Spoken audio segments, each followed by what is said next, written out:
नमस्कार। आज हम बात करेंगे भारत और अमेरिका के बीच हो रहे व्यापार समझौते की, जो सिर्फ आंकड़ों का लेन देन नहीं बल्कि दोनों लोकतंत्रों के रिश्तों की नई इबारत है। यह समझौता दो सबसे बड़े लोकतांत्रिक देशों के बीच भरोसे, साझेदारी और भविष्य की दिशा तय करने का एक ऐतिहासिक मौका है।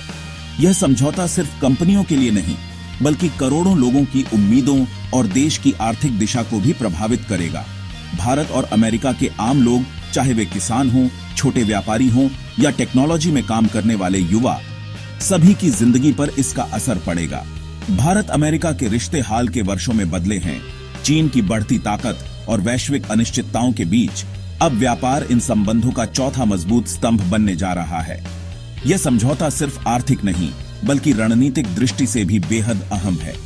लेकिन व्यापार की राह आसान नहीं। मोल भाव, हितों की रक्षा और संतुलन साधना जरूरी है। हर फैसले के पीछे कई जटिलताएं और चुनौतियां छुपी हैं, जिनका हल निकालना आसान नहीं होता। क्या भारत अपने किसानों और छोटे उद्योगों के हितों की रक्षा कर पाएगा? क्या छोटे व्यापारी और ग्रामीण अर्थव्यवस्था इस समझौते से लाभ उठा पाएंगे या उन्हें नई चुनौतियों का सामना करना पड़ेगा? इस बातचीत में अमेरिका से आने वाले सेब, बादाम से लेकर वहां की कृषि उपज के आयात निर्यात के नियमों तक कई मुद्दे शामिल हैं।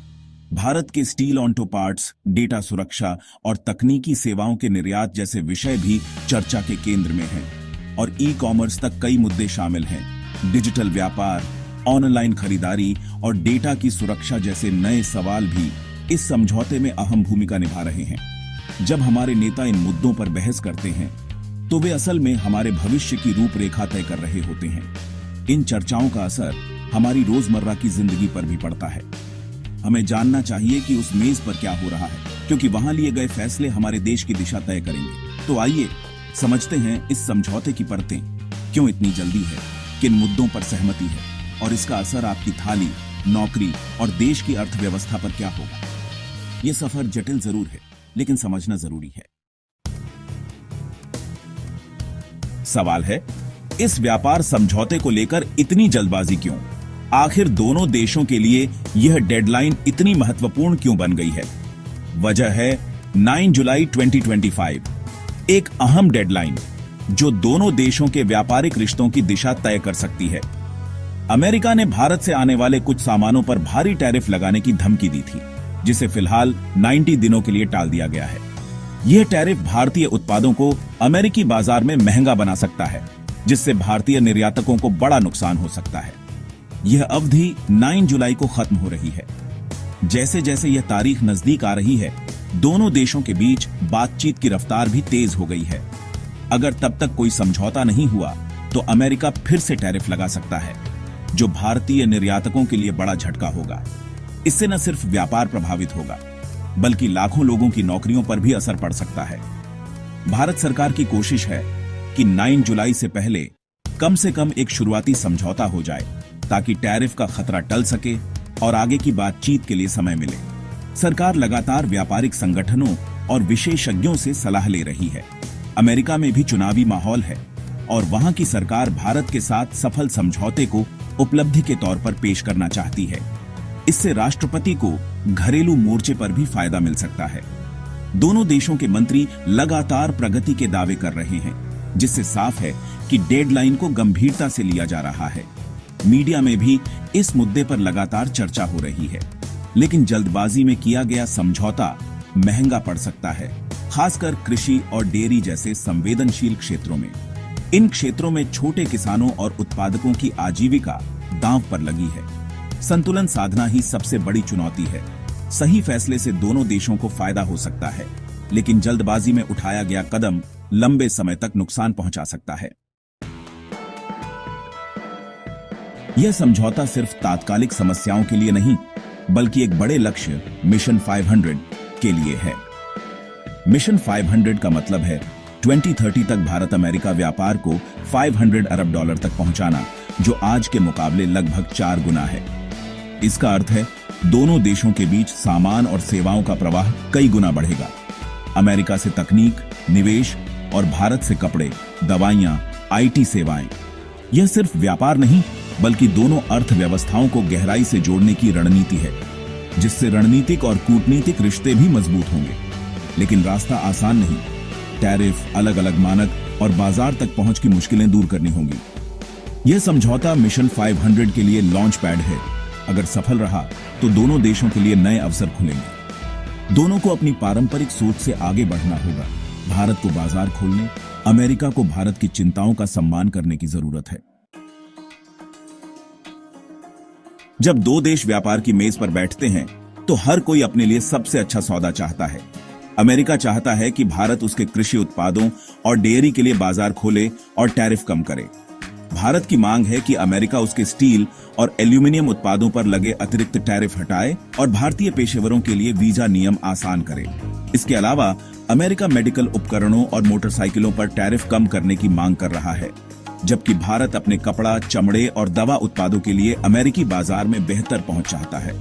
हर मांग दूसरी से जुड़ी है। अगर भारत कृषि में रियायत देता है तो बदले में स्टील या आईटी में रियायत चाहता है। यह एक शतरंज की बिसात है।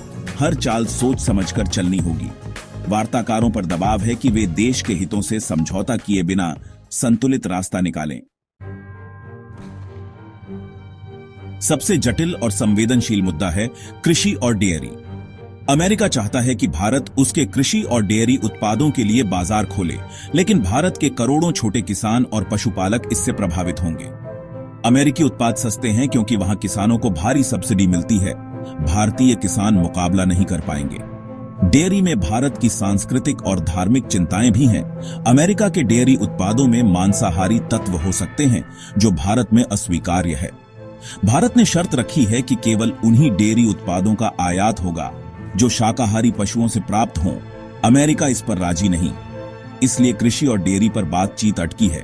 सरकार किसानों के हितों से समझौता नहीं करना चाहती। जब तक इस मुद्दे का सम्मानजनक हल नहीं निकलता, समझौते पर अंतिम मुहर लगना मुश्किल है।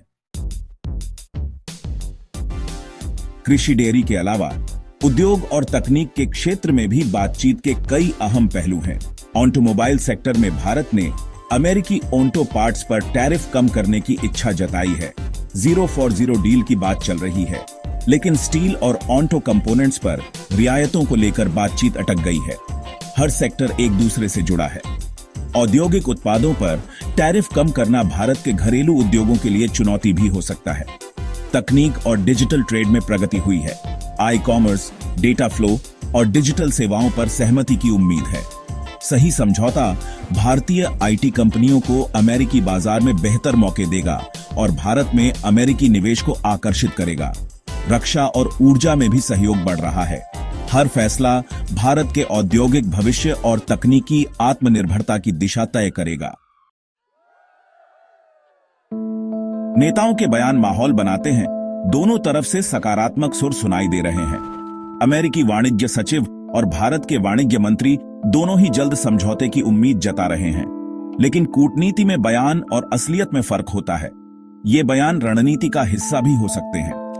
बंद दरवाजों के पीछे असल मोलभाव और कठिन बहस चल रही है। कृषि और ऑटो पार्ट्स जैसे मुद्दों पर गतिरोध बना हुआ है। संभव है कि दोनों पक्ष एक अंतरिम या अर्ली हार्वेस्ट डील के लिए तैयार हो गए हों, जिससे 9 जुलाई का संकट टल जाए। शुरुआती डील में आसान मुद्दे शामिल होंगे, मुश्किल मुद्दे बाद के लिए छोड़ दिए जाएंगे। इसलिए नेताओं के बयानों के साथ हमें यह भी देखना चाहिए कि इन वादों की जमीन कितनी ठोस है और इसकी कीमत क्या है। अब सबसे अहम सवाल, इस समझौते का असर आपकी जेब, नौकरी और रोजमर्रा की जिंदगी पर क्या होगा? अगर टैरिफ कम हुए तो अमेरिकी सेब, बादाम, इलेक्ट्रॉनिक्स जैसी चीजें सस्ती हो सकती हैं, लेकिन सस्ते अमेरिकी कृषि उत्पादों से भारतीय किसानों की आमदनी घट सकती है। ग्रामीण अर्थव्यवस्था पर असर पड़ेगा। सस्ते आयात से छोटे और मझोले उद्योगों की नौकरियां भी खतरे में आ सकती हैं। समर्थक कहते हैं कि निर्यात बढ़ेगा, जिससे टेक्सटाइल, फार्मा, आईटी जैसे सेक्टरों में नई नौकरियां बनेंगी। बाजार में विकल्प और क्वालिटी बढ़ेगी, लेकिन उपभोक्ता के फायदे के लिए किसानों और छोटे उद्यमियों के हितों की अनदेखी नहीं होनी चाहिए। असली असर इस पर निर्भर करेगा कि समझौता कितना संतुलित है।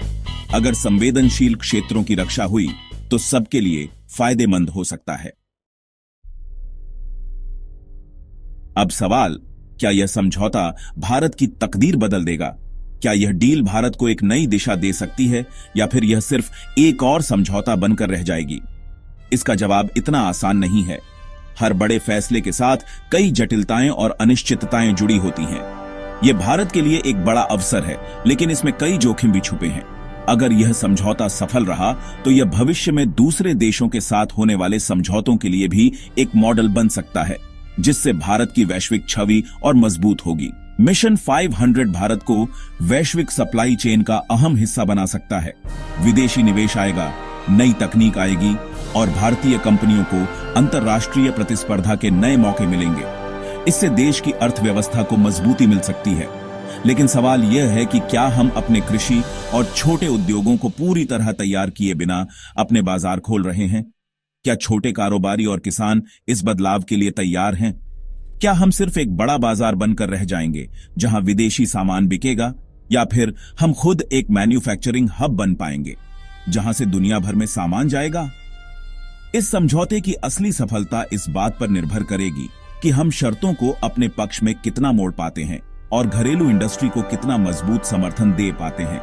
सरकार को यह सुनिश्चित करना होगा कि इस समझौते का लाभ सिर्फ बड़ी कंपनियों तक सीमित न रहे, बल्कि छोटे उद्यमियों, किसानों और आम लोगों तक भी पहुंचे। तभी असली बदलाव आएगा। यह समझौता भारत के लिए एक दोराहा है। एक रास्ता तेज विकास और समृद्धि की ओर जाता है, तो दूसरा संभावित संकट की ओर भी ले जा सकता है। सही फैसले ही देश की दिशा तय करेंगे। अब फैसला नीति निर्माताओं के हाथ में है कि वे भारत को किस दिशा में ले जाना चाहते हैं। नमस्कार।